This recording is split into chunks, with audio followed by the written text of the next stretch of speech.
Welcome to Bind EduTech, and this is a continued class in which we are discussing some important multiple choice questions from the chapter Should Wizard Hit Mommy? इस chapter में हम लोग अभी तक 28 questions discuss किए हैं। Last video में 28 में थे और वहाँ पे मैंने आपको आंसर जो बताया था कि पूछा है कि रॉजर स्कम्प विजार्ड के पास क्यों गया था। ठीक है, तो आंसर जो मैंने बताया कि अपने बुरे स्मेल से छुटकारा पाने के लिए गया और छुटकारा के लिए रिड वर्ड यूज हुआ है। पहला बात तो ये याद रखना, रिड मतलब छुटकारा और फाउल स्मेल। अब जो स्टूडेंट फाउल स्मेल नहीं जानेगा उसको फिर कैसे पता चलेगा कि इसको चुनना है कि नहीं। मैंने अपने जब मैं डिस्कस कर रहा था इसका टेक्स्ट तो मैंने ये word foul smell bad smell के लिए यूज किया है। तो फाउल स्मेल पता होना चाहिए, रीड वर्ड क्या है पता होना चाहिए, तब इसका आपको आंसर सही चुन पाइएगा कि वो विजार्ड के पास किस काम से गया। सीधा सीधा नहीं लिखा है आंसर कि सीधा ऐसे भी तो लिख सकता था ना, to change his smell, change word use कर देते बदलने के लिए, लेकिन चेंज वर्ड यूज नहीं किया, यूज किया गेट रिड ऑफ, ये वर्ड यूज किया गेट रिड ऑफ। तो ये वर्ड से स्टूडेंट्स का लेवल पकड़ा जाता है कि आप अगर क्लास 12th में हैं, क्लास 1 से पढ़ाई करके आप आए हैं, ठीक है, क्लास 12th में हैं आप, तो इंग्लिश में क्लास 12th में आपको कितना नॉलेज होना चाहिए कम से कम, ये चीज परखता है। ऐसी चीज गेट रिड ऑफ, अगर ये टर्म का मीनिंग आपको नहीं पता है, ठीक है, तो इसका मतलब है कि आपको जितनी अंग्रेजी का ज्ञान होना चाहिए 12th क्लास के लायक उतना नहीं है आप। और अगर आपको पता है कि टू गेट रिड इसका क्या मतलब होता है, जिन स्टूडेंट्स को पता है वो स्टूडेंट्स जो हैं वो उस कैटेगरी में आते हैं जिनको क्लास 12th का इंग्लिश का तक का लेवल जो है उसको पता है, मतलब he or she is capable। ये सब वर्ड्स जो है ये टेस्ट करते हैं कि आपका बैकग्राउंड जो है वो कितना कैपेबल है। सारे स्टूडेंट्स का बैकग्राउंड एक जैसा नहीं रहता है। क्लास 12th के जितने भी स्टूडेंट्स हैं, तो अगर फॉर एग्जांपल 1000 स्टूडेंट्स हैं अगर क्लास 12th के, तो हजारों स्टूडेंट्स का सब्जेक्ट वाइज जो नॉलेज रहता है वो अलग अलग रहता है ना, कैपेबिलिटीज अपनी। कुछ स्टूडेंट्स होते हैं जो बस पास होते हैं किसी तरह, कुछ स्टूडेंट्स 1000 स्टूडेंट्स में कुछ ऐसे स्टूडेंट्स होते हैं जो सेकेंड डिवीजन करते हैं, उसी में कुछ ऐसे स्टूडेंट्स भी होते हैं जो फर्स्ट डिवीजन करते हैं, उसी 1000 में कुछ ऐसे स्टूडेंट्स भी हैं जो डिस्टिंक्शन मार्क्स से पास होते हैं, मतलब 75% एंड अबव। कुछ ऐसे भी स्टूडेंट्स हैं जो 90s में उनका परसेंटेज गया है, मतलब 90 नंबर 100 में से। तो इन सबको ही इतना स्टूडेंट, इतना कैटेगरी का स्टूडेंट, चाहे वो 33 नंबर लाया हो चाहे वो 90 नंबर लाया हो, दोनों स्टूडेंट जो है, उन दोनों स्टूडेंट्स का अंग्रेजी का समझ अलग अलग रहेगा ना, एक जैसा नहीं रहेगा। तो ये वर्ड अगर इसका मतलब अगर आप पहले से जानते होंगे तो इसका मतलब है कि आप 12th के लायक अंग्रेजी जानते हैं। अगर नहीं जानते होंगे तो आप अपने आप को ये आकलन कर लीजिएगा, खुद के बारे में ये इवैल्यूएट कीजिएगा कि आपको जितनी अंग्रेजी आनी चाहिए 12th में उतनी आपको नहीं आती है, आपको मेहनत ज्यादा करना पड़ेगा।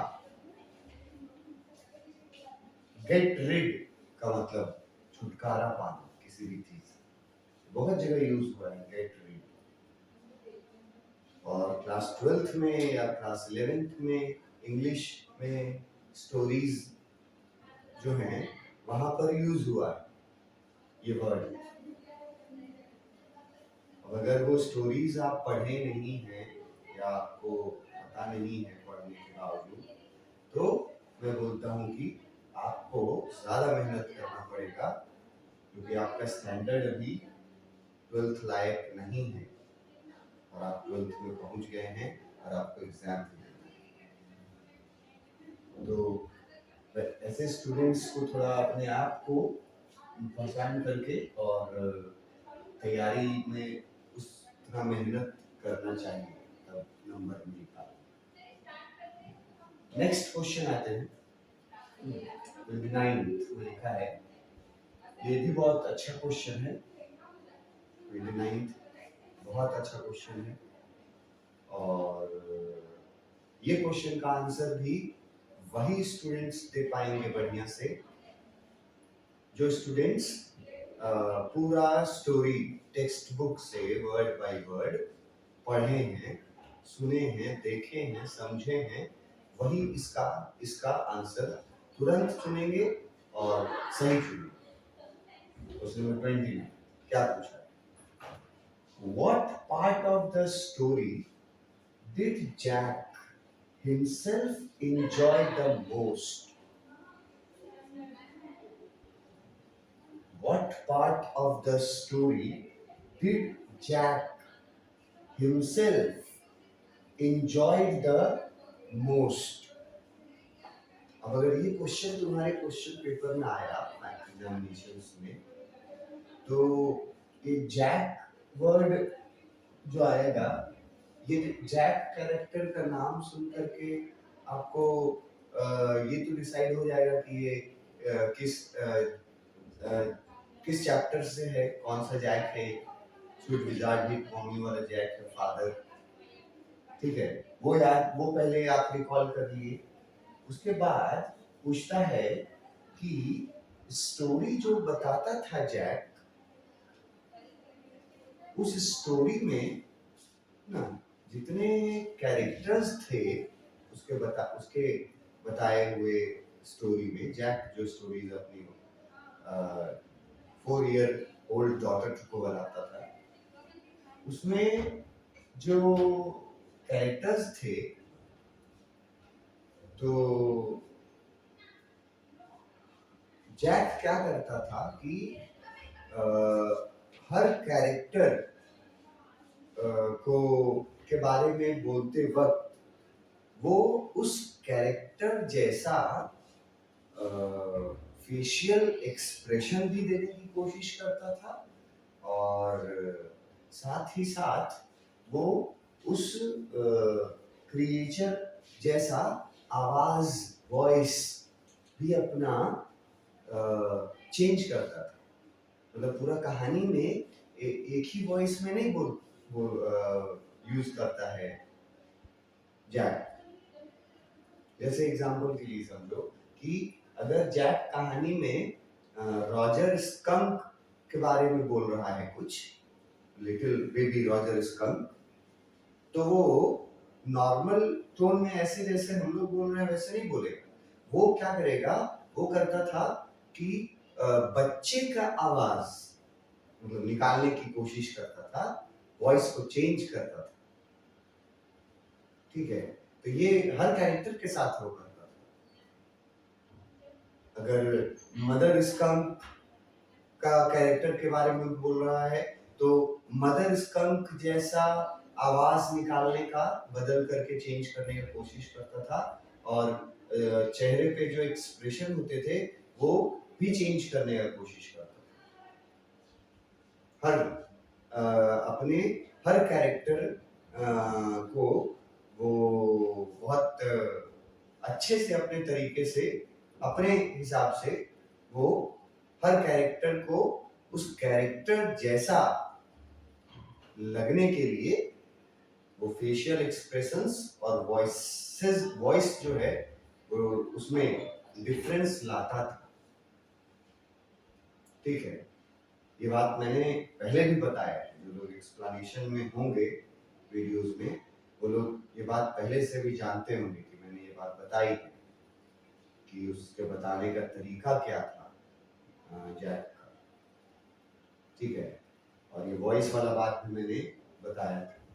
तो क्वेश्चन में ये पूछा है कि किस कैरेक्टर का जब वो वॉइस कहानी में जब वो वॉइसेस चेंज करके कैरेक्टर अनुसार कहानी बताता था जो को, तो किस कैरेक्टर का वॉइस निकालने में, मतलब किस कैरेक्टर की आवाज निकालने में और उसके जैसा एक्सप्रेशन करने में जैक को सबसे ज्यादा मजा आता था। मजा जैक को सारे कैरेक्टर्स में वो जो वॉइसेस चेंज करता था और जो एक्सप्रेशंस चेंज करता था उनमें से कौन सा ऐसा कैरेक्टर है जो पसंदीदा कैरेक्टर है जैक का, मतलब वो बहुत इंजॉय करके और उस कैरेक्टर के बारे में बताता है कहानी में, उसकी जैसी आवाज निकालता है और इसमें उसको बहुत खुशी होता है। तो पूछा है कि वो कौन सा कैरेक्टर है। तो ये क्वेश्चन का आंसर जो है ये मैंने बोला कि वही स्टूडेंट्स जो पढ़े हैं वही दे पाएंगे। टेक्स्ट वाला पढ़ाई इसमें एकदम जरूरी है इसके लिए। ऑप्शन देख लो और जो लोग पढ़े हो वो लोग देखो कि आप लोग ऑप्शन सही चुन पाते हो या नहीं। पहला ऑप्शन है क्वेश्चन, एक बार रिपीट कर लो। जैक के बारे में पूछ रहा है इस स्टोरी में कौन सा पार्ट ऐसा था जो जैक सबसे ज्यादा इंजॉय करता था, इंजॉय द मोस्ट, सबसे ज्यादा इंजॉय करता था उस पार्ट को, उस कैरेक्टर को बोध करते वक्त। तो ऑप्शन देख लो। पहला, when mother hits the wizard, मतलब जब मदर स्कंक विजार्ड को अम्ब्रेला से मारती है तो उस समय का जो सिचुएशन था क्या वो सबसे फेवरेट था जैक का। दूसरा option, when Roger finds pennies from the magic well, या जैक सबसे ज्यादा तब खुश होकर के कहानी का कैरेक्टर के बारे में बताता था जब रॉजर को जो एक्स्ट्रा पेनीज चाहिए थे। कहानी जो लोग जानते होंगे तो रॉजर को एक्स्ट्रा पेनीज चाहिए थे ना देने के लिए फी के रूप में। जितना पेनी मांगा था विजार्ड उससे कम पेनीज थे, तो जो जितने पेनीज चाहिए थे वो पेनीज का रास्ता तरीका सब विजार्ड बताया, वो पेनीज मिल गया। ठीक है, रॉजर को, और वो मैजिक वेल में मिला था। क्या ये बताते वक्त जैक सबसे ज्यादा एंजॉय करता है? नेक्स्ट ऑप्शन है कि When at the wizard's house, Roger imitates wizard's voice.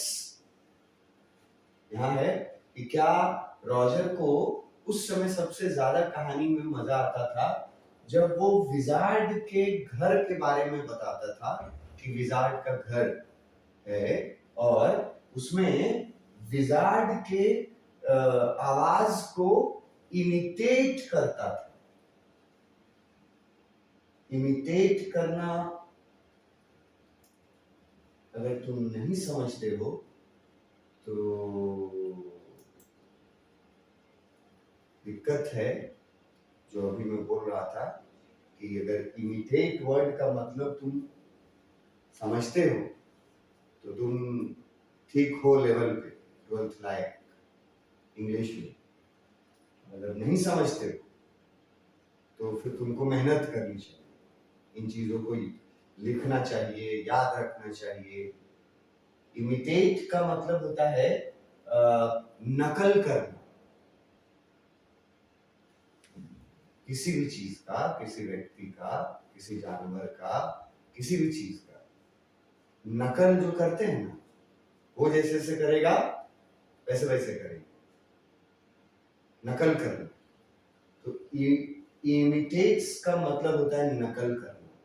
अब ये पॉइंट में क्या दिया गया है वो अब समझो। नकल करना है इसका मतलब है कि जब विजार्ड का घर का सीन रहता था और रॉजर जो है वो इमिटेट्स विजार्ड्स वॉइस।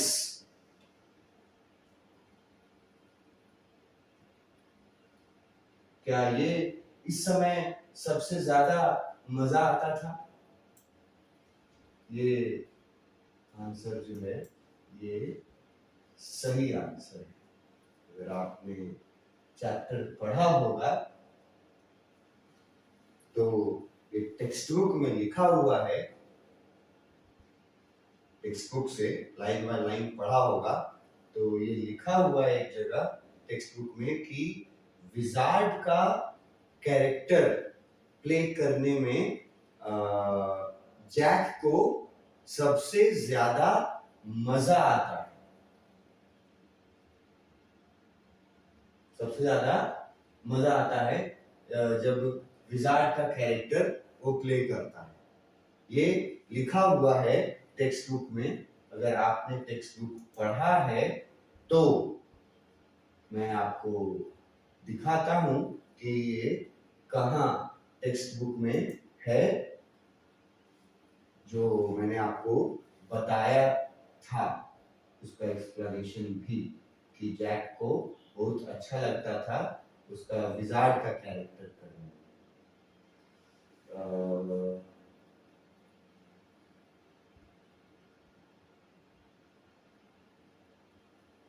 टेक्स्ट का पार्ट है।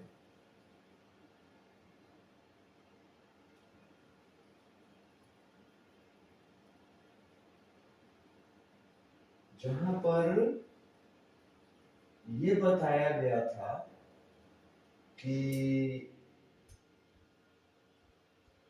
ये एक्सप्लेनेशन का पार्ट है।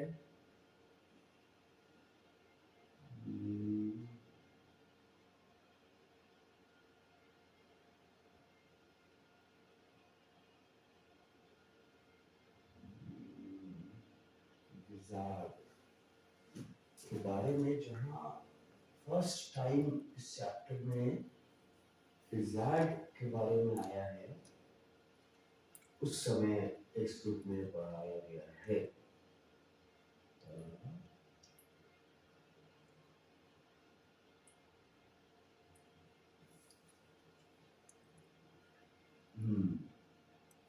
ये वाला चैप्टर में ये बताया गया था, यहाँ पर आपको हम बताए थे।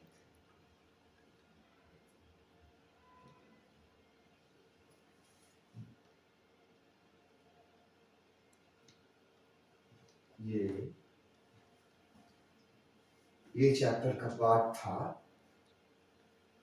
ये मैंने आपको वीडियो एक्सप्लेनेशन में बताया है लेक्चर में, ठीक है। और यहाँ देखो लिखा हुआ है कि विजार्ड का voice, Wizards voice was one of the Jack's own favorite effects. कितना क्लियरली लिखा हुआ है, ये टेक्स्ट बुक में लिखा हुआ है, आप टेक्स्ट बुक से मिला सकते हैं इसको। ये लाइन लिखा हुआ है कि विजार्ड का वॉइस जो था, उसका कैरेक्टर जब आता था विजार्ड का कहानी में, तो उसका वॉइस निकालना, उसकी नकल करना, ये जैक का फेवरेट था पूरे स्टोरी में। ये तो एकदम क्लियरली बताया गया है, it was his favourite one. इसलिए मैं बोलता हूं कि मल्टीपल चॉइस क्वेश्चंस जो हैं वो, उसका आंसर जो है वो देने के लिए आपको line by line, word by word, chapter या स्टोरी जो भी हो, उसमें पोयम कुछ भी हो, हर एक वर्ड का मीनिंग आपको पता होना चाहिए कि क्या इसका मीनिंग है। तब आप जा करके और एग्जामिनेशन में अपने आप को अच्छे पोजीशन में पाइएगा। अगर कहानी के बारे में ईच एंड एवरी छोटी से छोटी बात भी आपने अगर टेक्स्ट बुक से पढ़ लिया, सिर्फ एक बार नहीं, रिवाइज करके, तो उसके बाद ना क्या क्वेश्चन पूछेगा इसका आपको चिंता ही नहीं करना पड़ेगा। जब आपको ये फील हो जाए ना किसी चैप्टर के बारे में कि इस चैप्टर से क्या क्वेश्चन पूछेगा, इससे तुमको कोई परेशानी नहीं है। आपके मन में जिस दिन ये फीलिंग आ गया तो समझ जाइए कि आप उस चैप्टर को पूरा कंप्लीट जान गए। तो चैप्टर का को कंप्लीट जानने के लिए, ये कॉन्फिडेंस लाने के लिए लाइन बाय लाइन एक्सप्लेनेशन जो है वो बहुत मदद करता है। 20-20, 25-25 मिनट का वीडियोस है, ठीक है। अगर आप एक बार में कोई स्टोरी का शुरू करते हैं वीडियोस देखना, चाहे कोई भी जो भी मैंने पढ़ाया है चैप्टर्स, उसका अगर आप वीडियोस देखना शुरू करें, 20-20, 25-25 मिनट के वीडियोस हैं। जैसे 1 घंटा का एक क्लास होता है ना, तो 2 वीडियो या कोशिश कीजिए कि 3 वीडियो आप उस टॉपिक को जहां से हम शुरू किए हैं, चैप्टर को अगर जहां से शुरू किए हैं, लेक्चर नंबर 1 जहां है, तो lecture number 1, lecture number 2, lecture number 3, ये 3 वीडियोस आप देखिएगा, सुनिएगा, तो ये एक क्लास के बराबर होगा। जो फिजिकल क्लास होता है ना, एक क्लास के बराबर होगा 3 वीडियोस। और अगर आप जो बातें बताई गई हैं वीडियो लेक्चर्स में वर्ड बाय वर्ड, अगर आप उसको सिंसेरिटी से देखिएगा, सुनिएगा, पढ़िएगा, समझिएगा, और कंसेक्यूटिवली एक बार में, एक सिटिंग में, जैसे क्लास में बैठते हो तो तब तक अगर मैथ्स का क्लास चल रहा है तो 1 घंटा मैथ्स का क्लास चल रहा है तो तुम लोग मैथ्स पढ़ते रहते हो, तो वैसे ही 1 सिटिंग में एक बार बैठ करके 3 वीडियो लेक्चर्स एक सिटिंग में देखोगे तो एक क्लास के बराबर हो जाएगा, ठीक है। और अगर ऐसे ही तुम कंटिन्यू करोगे हर दिन, 3 वीडियोस फिर उसके आगे देखोगे, फिर 3 वीडियोस उसके आगे देखोगे। अगर ऐसे तुम हर दिन एक रूटीन जैसा, क्लास का रूटीन जैसा अगर तुम वो वीडियोस देखोगे तो निश्चित रूप से मैं आपको आश्वासन दे सकता हूं कि आप मैक्सिमम स्कोर कर पाइएगा, चाहे आप किसी भी कैटेगरी के स्टूडेंट हो। मतलब कि चाहे आपका बैकग्राउंड इंग्लिश में कैसा भी रहा हो, पुअर रहा हो, वेरी पुअर रहा हो, या एवरेज रहा हो, या गुड रहा हो, या वेरी गुड रहा हो, या एक्सीलेंट रहा हो, इतने सारे कैटेगरीज में जो जो स्टूडेंट आते हैं उन सारे स्टूडेंट्स को ये तरीका अगर अपनाएंगे तो सभी स्टूडेंट्स जो हैं वो अपने आप को अपने करेंट लेवल से ऊपर के लेवल में अपने आप को देख पाएंगे। बस सिंसियरिटी से वो 3-3 वीडियोस करके, क्लास समझ करके, और उसको देखो, सुनो, समझो, किताब सामने रखो, कॉपी रखो, नोट करो। वैसे पीडीएफ भी दिया रहता है इसका, तो पीडीएफ निकाल करके तुम उसको पढ़ के देख सकते हो और मैं क्या समझा रहा हूँ ये तुम समझ सकते हो। ऐसा करोगे तो इस तरह के कोई भी क्वेश्चन आंसर्स आएंगे, इसके बारे में तुमको चिंता नहीं रहेगा कि क्या पूछेगा। तुम कॉन्फिडेंट रहोगे कि जो पूछेगा वो देख लेंगे, क्योंकि हमने पूरा पढ़ रखा है। तो नेक्स्ट क्लास में हम लोग और क्वेश्चंस कुछ करेंगे। Thank you.